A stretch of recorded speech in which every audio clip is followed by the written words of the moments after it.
I mean, I'm probably the worst person you could get on this show to talk about news stuff because, I mean, I barely watch the news now. And like I said, being in Western Why is Australia, that, every Heidi? time, Why have you changed? I mean, obviously, when you did breakfast radio, you would have watched yeah. a lot of news, but why the change in attitudes towards news? Because this is fascinating because news is still the highest rating shows on broadcast television, but audiences are down. I do feel a lot Yeah. of people are turning their back on the 6 o'clock news. Yeah, they are. And, you know, like here in Western Australia, the guys on the 6 p.m. news, they've been around for almost 40 years, Rick and Sue. So they are very, very popular at the Well, 6 they just p.m. won their news. 20th year. Oh, was it 20? I Yeah. thought they'd been around for 40 years. I'm sure Sue would love that. Well, she looks bloody look good, I tell ya. But for me, I think there's this whole new wave, and you guys would know, you've seen it online and stuff like that.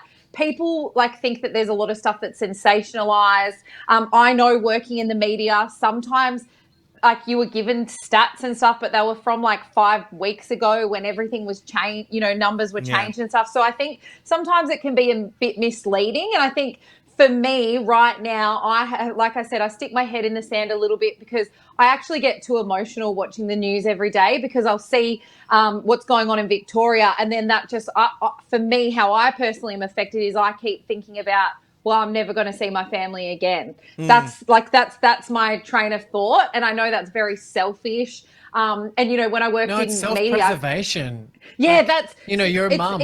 You're a mum, and you've got to maintain your own mental health. You've got a big job to do. You know, and I know from my girlfriends that have had kids, you know, it's a big struggle for the first few months, especially with your firstborn, and you've got to protect yourself. And if that means Heidi, I know you. Like, I know you're quite a sensitive person. I mean, it's probably one of my favorite things about you. But I can imagine you being like, I've got to distance myself from the news while this is all happening.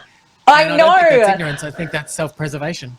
It's the Ben, Rob and Robbo, Ben, Rob and Robbo Show.